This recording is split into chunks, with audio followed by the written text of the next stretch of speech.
Bismillahirrahmanirrahim. Assalamualaikum warahmatullahi wabarakatuh. Alhamdulillahilladzi bi ni'matihi tatimmu shalihat. Wassalatu wassalamu ala khairi man addal amanat wa ala alihi wa ashabihi wa man tabi'ahu bi ihsanin ila yaumil ma'ad. Kaum muslimin dan muslimat yang dirahmati Allah Subhanahu wa taala. Kita akan membahas sebuah hadis yang berkaitan dengan keutamaan Al-Qur'an dan juga keutamaan surat Al-Baqarah dan surat Ali Imran. Hadis ini disebutkan dari sahabat yang mulia Abu Umamah Al-Bahili radhiyallahu ta'ala anhu, di mana beliau berkata, sami'tu Rasulullah sallallahu alaihi wasallam yaqul, saya mendengar Rasulullah sallallahu alaihi wasallam pernah bersabda, Iqra'ul Qur'ana fa innahu ya'ti yaumal qiyamati syafi'an li ashabihi. Bacalah Al-Qur'an karena sesungguhnya Al-Qur'an itu akan datang pada hari kiamat sebagai pemberi syafaat kepada orang-orang yang sering membacanya. Ashabul Qur'an, yaitu orang-orang yang sering membaca Al-Quran, yang mengimaninya, mengamalkannya, memahaminya, dan bahkan mereka akan mendakwahkannya.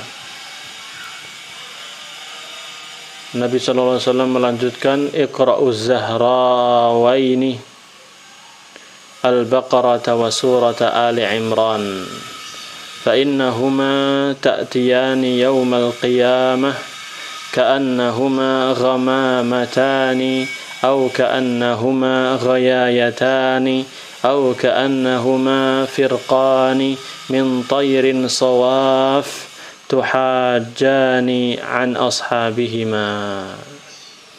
Bacalah dua surat yang bercahaya, yaitu surat Al-Baqarah dan surat Ali Imran. Karena sesungguhnya surat Al-Baqarah dan surat Ali Imran ini akan datang pada hari kiamat seolah-olah dia seperti dua mega putih. Ghamamatan, dua mega putih. Atau seperti ghayayatani, seperti dua naungan. Atau seperti firqani min tayrin sawaf, seperti dua rombongan burung yang berbaris-baris. Nah, keduanya yaitu surat Al-Baqarah dan surat Ali Imran akan membela para pembacanya. Tuhajani an ashabihima, akan membela orang-orang yang sering membacanya, mengamalkan kandungannya, memahaminya, dan mungkin mereka akan mendakwahkannya. Itu ashabu Al-Quran dan juga ashabu Al-Baqarah wa surati Ali Imran. Kemudian Rasulullah SAW melanjutkan, Iqra'u surat Al-Baqarah, bacalah surat Al-Baqarah, fa inna akhdaha barakah, karena mengambil surat Al-Baqarah itu, yakni merutinkan untuk membacanya itu adalah merupakan keberkahan. Wa tarkuha hasarah, dan meninggalkan surat Al-Baqarah adalah merupakan penyesalan. Wa la tastati'uha al-batalah, dan para tukang sihir tidak mampu untuk menghadapi surat Al-Baqarah. Hadis ini diriwayatkan oleh Imam Muslim dan juga Imam Ahmad. Disahihkan oleh Syekh Syu'aib Al-Arnaud dalam takhrij Musnad Imam Ahmad. Di dalam riwayat lain dengan lafaz ta'allamul Qur'ana fa innahu syafi'un yaumal qiyamah. Hendaklah kalian mempelajari Al-Qur'an, karena sesungguhnya Al-Qur'an itu sebagai pemohon syafaat pada hari kiamat. Hadis ini diriwayatkan oleh Imam Ahmad dan Ibnu Hibban, disahihkan oleh Syekh Syu'aib Al-Arnaud dalam takhrij Musnad Ahmad. Kaum muslimin yang dirahmati Allah Subhanahu wa taala, perhatikan hadis ini. Ada 3 perintah dari Nabi Muhammad SAW. Dalam riwayat yang pertama tadi dari Abu Umamah Al-Bahili radhiyallahu anhu, Rasulullah SAW bersabda, bacalah Al-Quran. Pertama, kita diperintahkan untuk membaca Al-Quran secara umum, dari surat Al-Fatihah sampai surat An-Nas. Nah, kalau Nabi SAW memerintahkan kita untuk membaca Al-Quran, maka bagi yang belum bisa membaca Al-Quran, ayo belajar. Belajar dari awal, mengenal huruf-huruf Al-Quran. Ustaz, saya udah tua, Ustaz. Jangan malu. Ini amal soleh. Tua-tua tapi semangat belajar itu lebih baik daripada tua-tua nggak mau belajar lagi. Harus belajar. Sebagaimana Anda belum bisa sholat latihan, belajar tata cara sholat yang benar. Demikian pula ketika baca Al-Quran belum bisa, ayo belajar. Cari guru-guru yang bisa ngajari Anda. Nah, belajar Al-Quran, huruf-hurufnya dari alif, ba, ta, sa, a, i, u, ba, bi, bu. Ayo belajar, gak apa-apa, gak usah malu-malu. Sampai bisa baca Al-Quran. Dan banyak buku-bukunya ya. Ada Iqra'-nya Kiai Haji As'ad Humam yang 6 jilid. Nah, itu bagus. Ada juga yang bagus lagi, yang metode Ummi itu bagus juga. Ada juga yang lebih ringkas, lebih bagus juga menurut saya, itu Iqra' metode Imam Asy-Syafi'i. Nah, terbitan Pustaka Imam Syafi'i Jakarta. Itu bagus. Iqra'-nya hanya satu buku, itu 70 halaman. Setelah itu dilanjutkan dengan membahas tentang tajwid, ilmu tajwid. Satu buku juga. Jadi cuma 2 buku Anda sudah bisa membaca Al-Quran. Tapi butuh guru kalau ini, ya. Butuh guru. Nah, ya semuanya butuh guru untuk mengajarkan Al-Quran. Penting, ayo baca Al-Quran. Dan Nabi SAW memerintahkan, Iqra'ul Quran, bacalah Al-Quran. Ayo dibaca Al-Quran itu.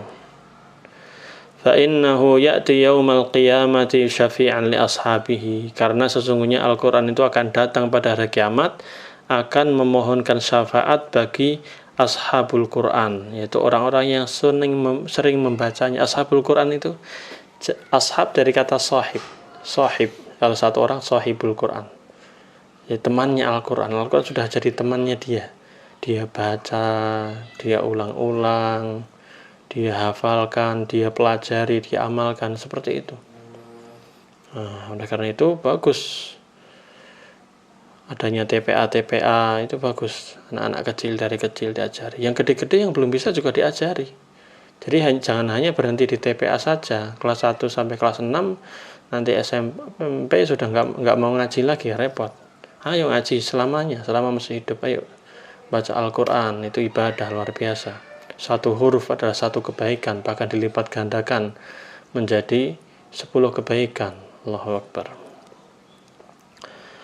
Karena Al-Quran ini akan jadi syafaat, pemberi syafaat, yang akan memintakan pertolongan kepada Allah Subhanahu wa Ta'ala, agar orang-orang yang sering membaca Al-Quran ini, sering mempelajari Al-Quran, mengamalkan Al-Quran ini, mendapatkan rahmat dari Allah, ampunan dari Allah, dimasukkan ke surga, dijauhkan dari neraka gitu. Nah, barakallahu fiik.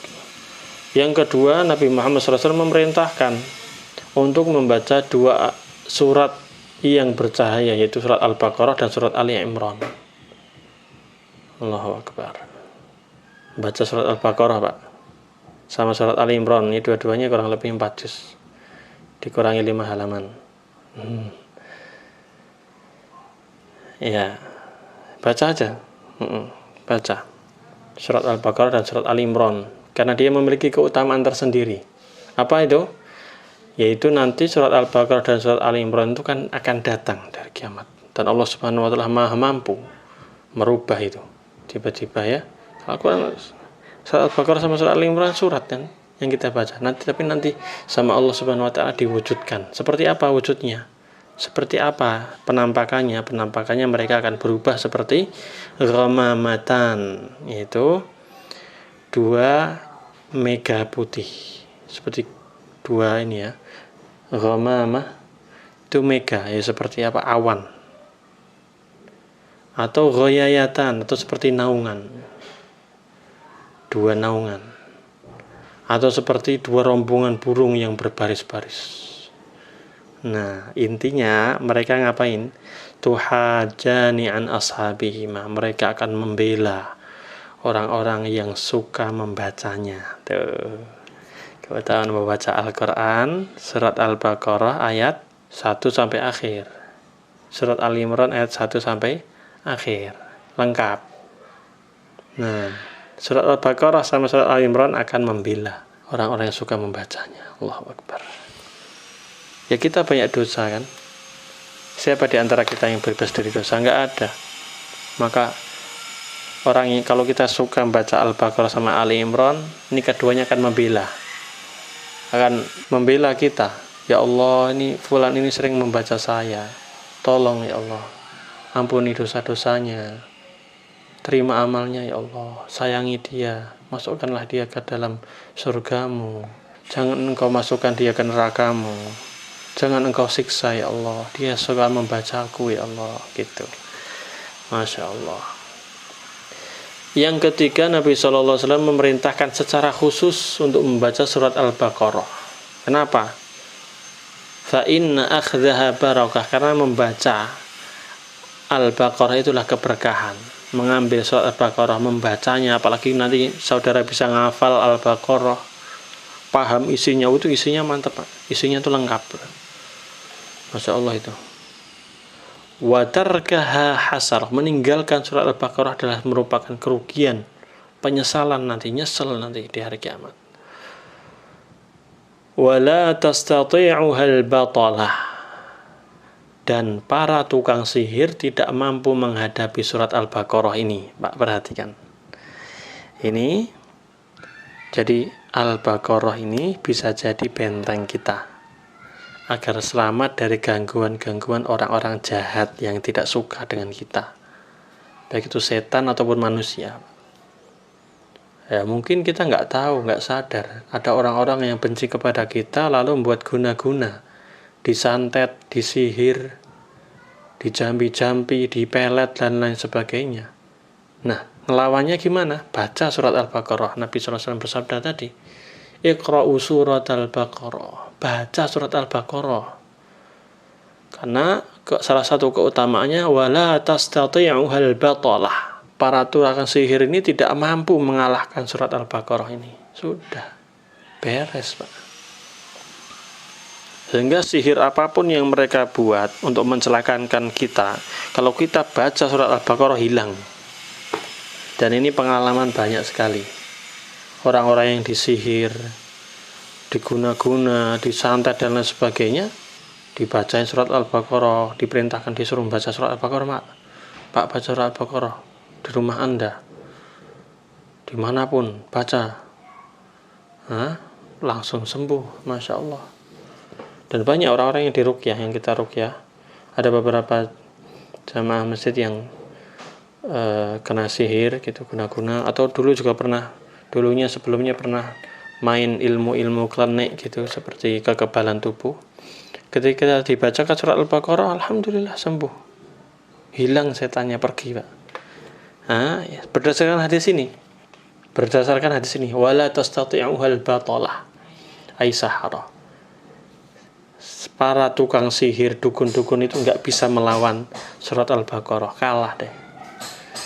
Oleh karena itu dalam hadis yang lain diriwayatkan oleh Imam Ahmad dalam musnadnya dengan sanad yang sahih dari Abu Hurairah radhiyallahu taala anhu, dari Nabi sallallahu alaihi wasallam, bahasanya beliau bersabda, la taj'alu buyutakum maqabir, janganlah kalian jadikan rumah-rumah kalian itu seperti kuburan. Jangan jadikan rumah kalian seperti kuburan, artinya didiemin saja, rumah untuk tidur-tidur saja, nggak untuk ibadah, nggak untuk sholat, nggak untuk membaca Quran. Jangan. Bacalah Al-Quran di rumah-rumah kalian, sholat, ibadah, gunakan untuk perkara ketaatan, sehingga rumah itu hidup, tidak seperti kuburan, rumahnya digunakan untuk tidur. Ya. La taj'alu buyutakum maqabir, janganlah kalian jadikan rumah-rumah kalian seperti kuburan. Kenapa? Fa inna syaitan yafirru minal baitil ladzi yuqra'u fihi suratul Baqarah. Karena sesungguhnya setan itu akan kabur lari dari rumah yang dibacakan surat Al-Baqarah di dalamnya. Coba. Jadi kita diperintahkan untuk banyak-banyak membaca surat Al-Quran, di antaranya surat Al-Baqarah. Setan akan pergi, lari, Pak. Yafir, kabur dari rumah yang di dalamnya dibaca surat Al-Baqarah. Nah, di dalam riwayat lain, sama di riwayat Imam Ahmad juga, fa inna syaitana yafirru minal baiti an yasma'a suratal baqarati tuqra'u fihi. Karena sesungguhnya setan itu akan kabur lari terbirit-birit dari rumah yang dia dengar di rumah itu dibacakan surat Al-Baqarah. Tuh, Pak. Ini sanadnya sahih sesuai dengan syarat Imam Muslim. Nah, intinya yuk kita banyak-banyak membaca Al-Quran. Karena Al-Quran secara umum dia akan menjadi syafaat bagi kita. Terutama surat Al-Baqarah sama surat Ali Imran. Dan kalau kita ingin selamat dari sihir, sembuh dari guna-guna, santet dan lain sebagainya, perdukunan itu semuanya, baca surat Al-Baqarah. Kalau ada saudara-saudara kita yang terkena gangguan Cina, yuk baca surat Al-Baqarah. Bacain surat Al-Baqarah. Di surat Al-Baqarah itu ada ayat kursi, ya, itu masya Allah itu. Ada juga 2 ayat terakhir surat Al-Baqarah itu mujarab juga itu untuk mengusir setan. Juga untuk buat zikir-zikir biasa, misalnya Nabi SAW menganjurkan kita untuk membaca ayat kursi setiap setelah sholat. Nah, yang belum tahu silakan diamalkan. Di setelah sholat itu, setelah zikir subhanallah, alhamdulillah, Allahu akbar, selesai 33 kali, kemudian la ilaha illallah wahdahu la syarikalah lahul mulku wa lahul hamdu wa huwa ala kulli syai'in qadir. Nah, dianjurkan kita untuk membaca ayat kursi. 1 ayat itu. Kemudian 2 ayat terakhir di surat Al-Baqarah itu dianjurkan bagi kita untuk membacanya sebelum tidur. Nah, ya itu di surat Al-Baqarah. Baik, itu semoga bermanfaat ya. Ini ada, kita baca saja fawaid hadis yang ditulis oleh Ustaz Muslim hafizahullah. Yang pertama, perintah membaca Al-Quran dan keutamaannya. Yang kedua, pahala bacaan Al-Quran akan datang pada hari kiamat sebagai pemohon syafaat bagi ashabul Quran. Itu orang-orang yang membacanya, menghafalnya, mengamalkannya, ya, mengimaninya. Yang ketiga, hadis ini bukan dalil bahwa Al-Quran adalah makhluk. Yakni ketika Nabi SAW mengatakan Al-Quran itu memberikan syafaat, gitu kan? Itu bukan dalil Al-Quran makhluk, bukan. Tapi Al-Quran itu adalah kalam Allah, firman Allah, bukan makhluk. Adapun yang datang pada hari kiamat nanti adalah pahalanya atau amalannya itu, bacaan itu, gitu ya. Ini maksudnya beliau, maksud tulisan ini. Imam At-Tirmidzi berkata, makna hadis ini menurut ahli ilmu, para ulama, bahwa pahala bacaan Al-Quran akan datang. Pahala bacaan Al-Quran yang akan datang. Ini keterangan beliau dalam Sunan At-Tirmidzi nomor 2883. Yang keempat, mengimani adanya syafaat dengan syarat-syaratnya, yaitu izin Allah bagi pemohon syafaat dan ridha Allah bagi yang dimohonkan syafaat. Yang kelima, perintah membaca 2 yang bercahaya, yaitu surat Al-Baqarah dan surat Ali Imran. Yang keenam, keistimewaan surat Al-Baqarah dan Ali Imran karena disebut secara khusus oleh Nabi SAW agar dibaca setelah beliau memerintahkan untuk membaca Al-Quran secara umum. Yang ketujuh, pahala membaca surat Al-Baqarah dan Ali Imran akan datang pada hari kiamat seperti 2 mega putih, atau seperti 2 naungan, atau seperti 2 rombongan burung yang berbaris-baris. Keduanya akan membela para pembacanya. Itu pembaca surat Al-Baqarah dan surat Ali Imran. Yang kedelapan, perintah membaca surat Al-Baqarah dan keutamaannya. Di dalam hadis ini disebutkan 3 kali. Pertama, di dalam perintah secara umum untuk membaca Al-Quran, dan tentunya ada surat Al-Baqarah di situ. Yang kedua disebutkan bersama Ali Imran, dan yang ketiga disebutkan secara khusus sendirian. Yang ke-9, keutamaan rutin membaca surat Al-Baqarah, yaitu membaca surat Al-Baqarah itu merupakan keberkahan, meninggalkannya merupakan penyesalan, dan para tukang sihir tidak mampu menghadapinya. Ini akan kewalahan menghadapi orang-orang yang membaca surat Al-Baqarah. Yang ke-10, membaca surat Al-Baqarah adalah sarana melindungi diri dari sihir dan gangguan-gangguan setan yang lainnya. Ya, demikianlah yang sedikit ini, semoga bermanfaat. Semoga Allah Subhanahu wa taala memudahkan kita untuk mengamalkannya, membaca Al-Qur'an, terutama surat Al-Baqarah dan Ali Imran, dan menjadikan rumah kita ini hidup dengan bacaan Al-Qur'an. Ayo dihidupkan lagi. Nabi sallallahu alaihi wasallam bersabda tadi, la taj'alu buyutakum maqabir. Jangan jadikan rumah kalian itu seperti kuburan, sepi-sepi aja. Enggak ada baca Quran, enggak ada taklim, enggak ada sholat. Aduh, ayo hidupin lagi. Dulu di zaman kita kecil dulu banyak, Masya Allah, habis maghrib orang pada baca Al-Quran, dengar rumah-rumah pada baca Al-Quran, ada TPA. Ya Allah, sekarang ini subhanallah, semoga Allah Subhanahu wa taala beri hidayah kepada kita dan saudara-saudara kita yang lainnya untuk senantiasa belajar lagi tentang agama Islam yang benar, terutama membaca Al-Quran Al-Karim. Yuk digalangkan lagi, hidupkan lagi. Semakin kita dekat dengan Al-Quran, maka semakin indah hidup ini, semakin hati kita semakin tenang. Ya, apalagi kita paham Al-Quran, Masya Allah. Ayo ajari anak-anak kita, keluarga kita. Jangan biarkan mereka hidup berfoya-foya dengan dunia ini yang hanya akan melalaikan dan merusak moral mereka. Barakallahu fikum. Kurang lebihnya mohon maaf. Subhanakallahumma bihamdika asyhadu an la ilaha illa anta astaghfiruka wa atubu ilaik. Wassalamualaikum warahmatullahi wabarakatuh.